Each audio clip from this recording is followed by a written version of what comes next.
नमस्कार दोस्तों, जय श्री राम। आपका स्वागत है आपके अपने चैनल वास्तु विजय में। मैं आप वास्तु और एस्ट्रोलॉजी का गाइड फ्रेंड विजय मिश्रा। आज हम बात करने वाले हैं, आप अपनी कुंडली से अपने बच्चे की कुंडली को देख करके कैसे जान सकते हैं कि आपका संतान, आपका बेटा या बेटी आपके किस भाव को लेकर के पैदा हुआ है, सो दैट आप अपने संतान को उस डायरेक्शन में आगे बढ़ाएं। बात सिंपल है, बट थोड़ा सा समझने की ज़रूरत है। उसके पहले मैं आपसे रिक्वेस्ट करूंगा, यदि आप मेरे नए दर्शक हैं तो मेरे चैनल को लाइक सब्सक्राइब कर सकते हैं, सो दैट आपको ऐसे ही इंटरेस्टिंग वीडियोज आगे भी मिलते रहें। बेल आइकन जरूर प्रेस करें, सो दैट बिना सर्च किए आपको नोटिफिकेशन मिल सके। और अगर आप हमारे पुराने दर्शक हैं तो वेलकम बैक, और आप भी अभी तक नोटिफिकेशन बेल अगर नहीं प्रेस किए हैं तो उसको भी ज़रूर प्रेस करें। अब बात करते हैं इंसान के पिता और पुत्र या माता और पुत्र की कुंडली को देख कर कैसे जाना जाए कि आपकी संतान आपके किस भाव को लेकर के पैदा हुई है। इसमें मैं पहले कुंडली के भावों की बात करूंगा, फिर नक्षत्रों की भी थोड़ी सी बात करूंगा। तो अगर आपकी और आपके संतान की लग्न सेम है, जो लग्न आपकी है वही लग्न आपके संतान की है, इट मीन्स आपकी संतान आपकी ही पर्सनैलिटी को कॉपी करके पैदा हुआ है। जितना आपने नेम फेम पर्सनैलिटी बनाई हुई है, इसी पर्सनैलिटी को आगे वो कैरी फॉरवर्ड करने वाला है और आपकी पर्सनैलिटी को वो एनहेंस करेगा, समाज में आपका नाम बढ़ाएगा। दुनिया आपको आने वाले टाइम में उस बच्चे के पिता के रूप में या माता के रूप में जानेगी कि ये आदमी फलाने के पिताजी हैं, ये आदमी फलाने बच्चे की माता जी हैं। ऐसा कब होता है? ऐसा तब होता है जब जातक अपने जीवन में कुछ बड़ा चीज़ अचीव करता है। जब कोई बड़ा चीज़ अचीव करता है तभी पिता जो है बच्चे के नाम से जाना जाता है। अदरवाइज बच्चे के नाम के पीछे सन ऑफ लगाया जाता है कि बच्चा है, इसके पिताजी वो हैं। लोग कहते नहीं तुम्हें मालूम नहीं मैं किसका बेटा हूँ। तो नॉर्मली बच्चे अपने पिता के नाम पे अपना रूप जमाते हैं। लेकिन अगर आपका फर्स्ट हाउस, आपकी लग्न, आपके संतान की लग्न एक है, तो उस कंडीशन में अब आप अपने बेटे के नाम से, बेटे की लग्न से, बेटे के नेम फेम से जाने जाएंगे जब आपका बेटा बड़ा हो जाएगा, उस लायक हो जाएगा तब। अगर आपका संतान आपके संतान की लग्न आपके धन भाव को लेकर पैदा हुई है, अर्थात आप मेष लगन के हैं और आपके संतान की वृषभ लगन है, तो आपके संतान की लग्न हुई आपका धन भाव हुआ।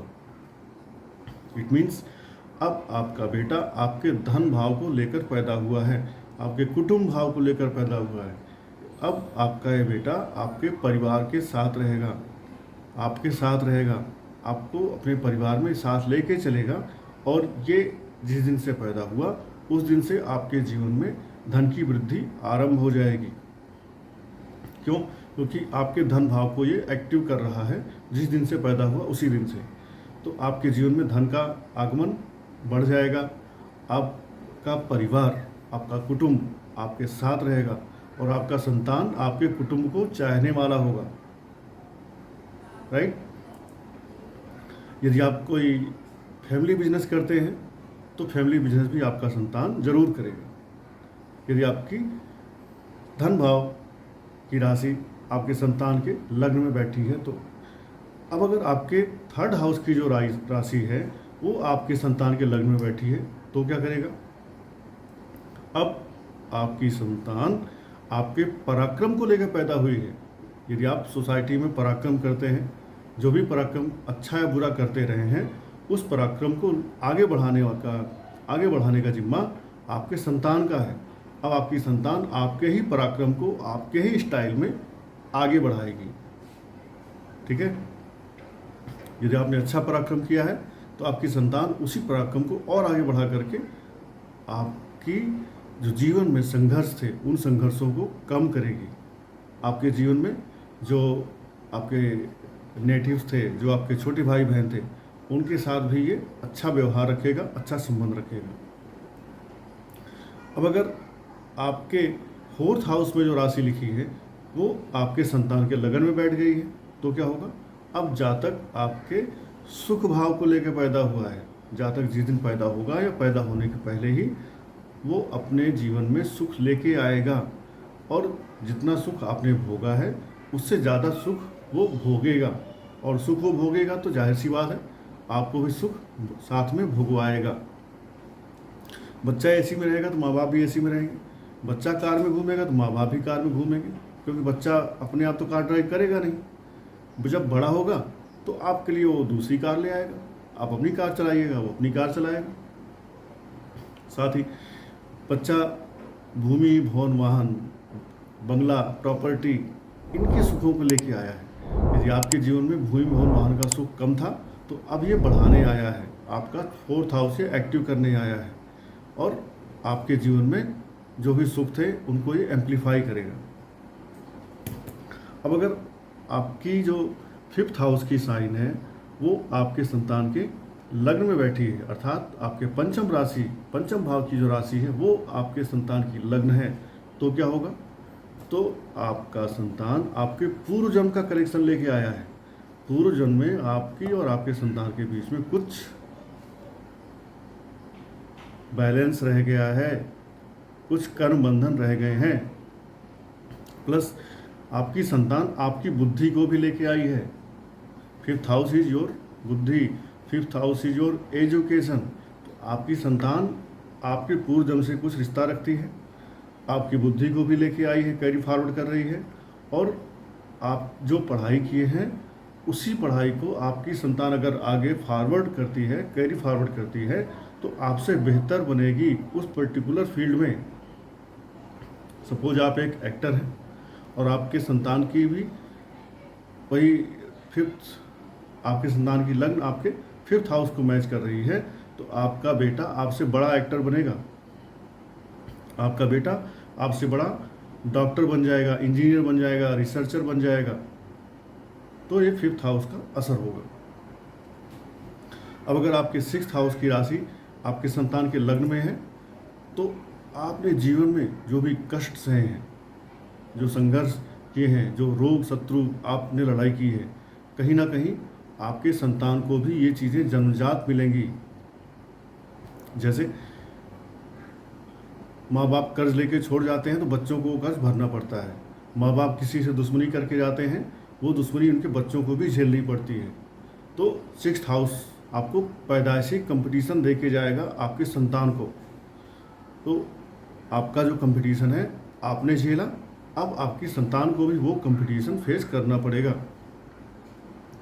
अगर आपके सेवन्थ हाउस की साइन आपके संतान के लग्न में बैठी है, तब क्या होगा, इस समय आपकी संतान आपके साथ पार्टनरशिप में बिजनेस कंटिन्यू करेगी। मीन्स आप जो भी बिजनेस करते हैं उसमें आपका बेटा पार्टनर बन करके एज ए पार्टनर आपका बिजनेस कंटिन्यू करेगा। साथ ही आपकी जो संतान है वो आपके लिए कहीं ना कहीं आपकी, जैसे आपकी वाइफ आपकी पार्टनर होती है ना, ऐसे ही वो आपको कॉम्प्लीमेंट्री, आपके पूरक भाव के जैसे काम करेगा। आपको लगेगा कि ये मेरा एक ऐसा कह सकते हैं कि ये मेरे जीवन को कंप्लीट कर रहा है, ऐसी आपको फीलिंग जरूर आएगी अपने संतान के साथ रहने के साथ। अब अगर आपकी एट्थ हाउस की साइन आपके संतान के लगन में बैठी है, तब क्या होगा, तो जो भी आप कोई गुप्त या रहस्यमय चीज़ें करते थे वो चीज़ें आपकी संतान जरूर करेगी। जो कष्ट आपने झेले हैं कहीं ना कहीं वो कष्ट आपकी संतान भी झेलेगी। जो चीज़ें आप अपने, सपोज आपके इन लॉज से अच्छे रिलेशन थे तो आपके संतान के लिए ये अच्छा रहेगा। यदि आपके इन लॉज से आपके संबंध अच्छे नहीं हैं तो एट्थ हाउस अब यहाँ पर आपके संतान के जीवन में कष्ट बढ़ाएगा।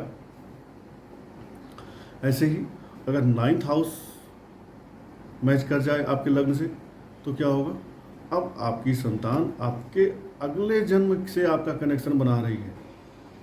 जो भी आपका अगला जन्म होगा आपकी संतान उससे भी कनेक्शन बना रही है और इस जन्म से भी बना रही है।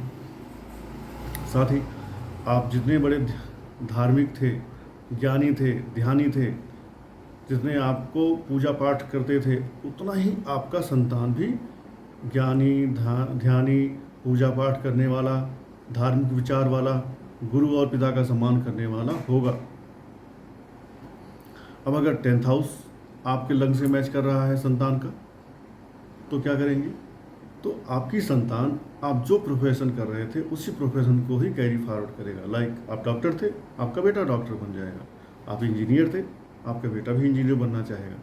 आप साइंटिस्ट थे, आपका बेटा भी साइंटिस्ट बनना चाहेगा। तो यहाँ पर आपका बेटा आपके कंधे से कंधा मिला करके आपके ही प्रोफेशन को कैरी ऑन कंटिन्यू करता रहेगा। अब सफलता कितनी मिलेगी, असफलता कितनी मिलेगी, वो डिपेंड करता है उस 10th हाउस के कंडीशन पर, 10th लॉर्ड की कंडीशन पर या शनि के कंडीशन पर। बट करेगा वही जो आपका प्रोफेशन रहा। अब अगर किसी की संतान की 11th हाउस में बैठी साइन अपने पेरेंट्स के लगन से मैच कर रही है, इट मीन्स अब ये संतान आपके लाभ भाव को एक्टिव करने के लिए आया है। आप लाभ कमाएंगे और जब ये बड़ा होगा तो उस लाभ को कंटिन्यू करेगा, उसी लाभ को और फॉरवर्ड करेगा, एम्पलीफाई करेगा। 10th हाउस होता है सोसाइटी का, नेम फेम का, आपके इन लॉ, आपके दामाद का, आपके बहू का और आपके बड़े भाइयों का। तो इन लोगों का भी जो स्टाइल है, वर्किंग स्टाइल है, लाइफ स्टाइल है, कहीं ना कहीं आपके बच्चे में ये चीज़ें भी परिलक्षित होती हुई दिखाई पड़ेंगी।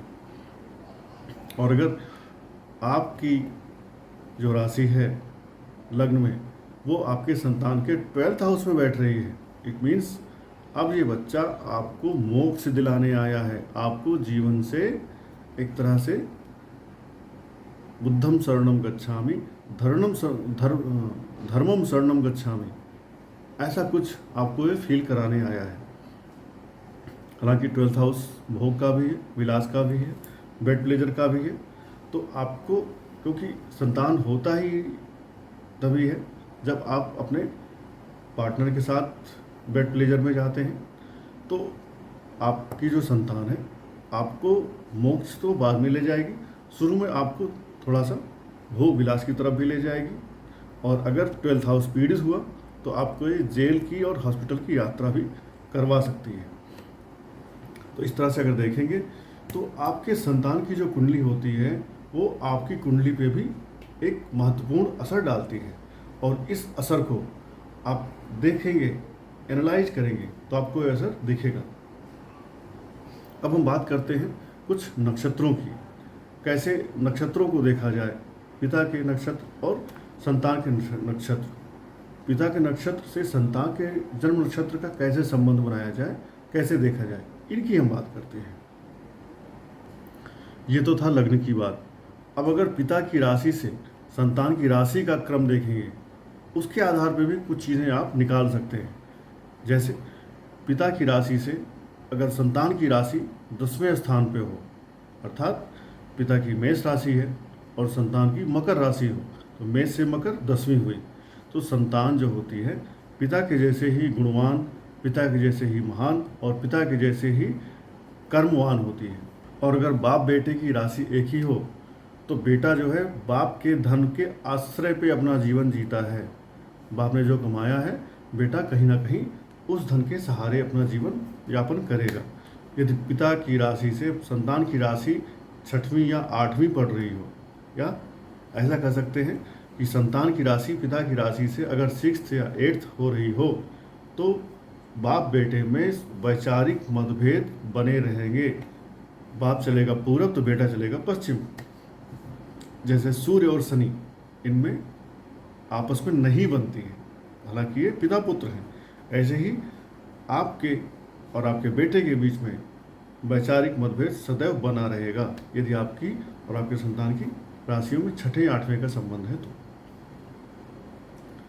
और अगर पिता की राशि से संतान की राशि का संबंध 9th या 12th का बन जाता है, तो वो जो बच्चा होता है वो बच्चा हमेशा पिता के वश में रहता है, अर्थात पितृभक्त होता है। पिता के लिए वो परम आज्ञाकारी होता है। जो पिता का आदेश है उसको ब्रह्मा जी की लकीर मान करके चलता है। एक पिता के लिए ये बहुत ही अच्छी बात है, सौभाग्य की बात है कि आपकी संतान आपके पद चिन्हों पर आपके आदेश को पग पग पालन करती हुई चल रही है। अब अगर पिता की राशि से अष्टमेश, अर्थात पिता की राशि है मान लो मेष, तो अष्टमेश कौन सा हुआ? वृश्चिक राशि। वृश्चिक राशि का स्वामी कौन? मंगल। अब अगर मंगल जिस नक्षत्र में है, मंगल मान लीजिए राहु के नक्षत्र में है, तो राहु के जो तीनों नक्षत्र हैं उन तीनों नक्षत्रों में यदि किसी पुत्र का जन्म हो तो वो पुत्र जो होता है केवल अकेला पुत्र ही नहीं, 3 जनरेशन, वो पिता, पुत्र और पौत्र अपने पिता के आदेशों का पालन करते हैं या पिता के पितृभक्त होते हैं। You can say it's like top के नीचे वाला वो पितृभक्त, उसके जो नीचे आया वो भी पितृभक्त, उसके जो नीचे आया वो भी पितृभक्त। सूत्र को एक बार दोबारा समझ लें।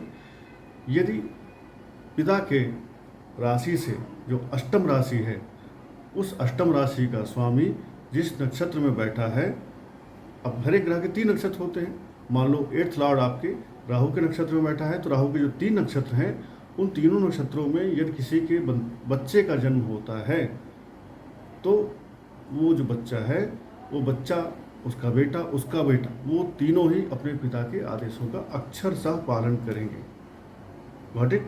और अगर पिता की राशि से जो 12th हाउस में बैठी राशि है, उस राशि के स्वामी के नक्षत्रों में कोई जातक जन्म लेता है तो वो जातक पिता और पुत्र में आपस में नहीं बनती है, पिता को कष्ट देने वाला होता है और पिता से दूर जाकर के किसी दूर देश में रहने वाला होता है। ऐसा भी आपको समझना चाहिए। और अगर किसी भी परिवार में 3 बेटे के बाद बेटी हो या 3 बेटी के बाद कोई बेटा हो तो इसको त्रिखल दोष बोलते हैं। इस त्रिखल दोष से इंसान के जीवन में कष्ट और संघर्ष काफ़ी बढ़ जाते हैं। त्रिखल दोष से माता पिता दोनों के जीवन में कुछ अनिष्ट हो सकता है, कुछ कष्ट बढ़ सकते हैं। ये भी समस्या जातक को देखने को मिलेगी।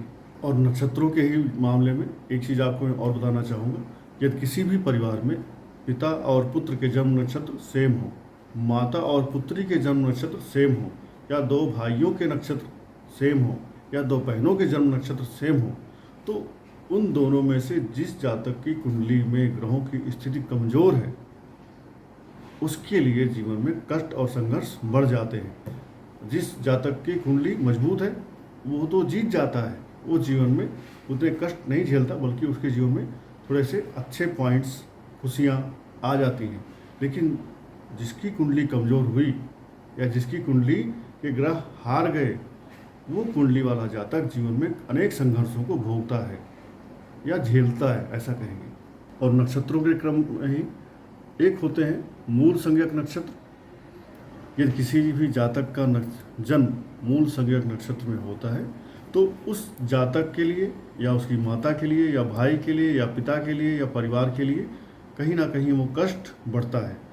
मूल नक्षत्रों की अलग अलग मूल नक्षत्रों के लिए अलग अलग चरणों के लिए मैंने एक अलग वीडियो बनाया हुआ है, उसको आप रिफ़र कर सकते हैं मूल संज्ञक नक्षत्रों की अधिक जानकारी के लिए, जहाँ पर आपको क्लैरिटी मिल जाएगी कि मूल नक्षत्रों में किस नक्षत्र में किस चरण में जन्म लेने से जातक को क्या चीज़ें नुकसान हो सकती हैं। तो आपको मूल शांति जरूर कराना चाहिए यदि आपका जन्म मूल नक्षत्र में हुआ है तो। आई होप आपको ये जानकारियाँ थोड़ी सी अच्छी लगी होंगी। इन जानकारियों का प्रयोग आप अपने जीवन में करेंगे, अपने मित्र, अपने दोस्त, रिश्तेदारों के नक्षत्रों पर या राशि पर या कुंडली पर इनका आप अध्ययन करेंगे और इसका फल देखेंगे। धन्यवाद। जय श्री राम। हर हर महादेव।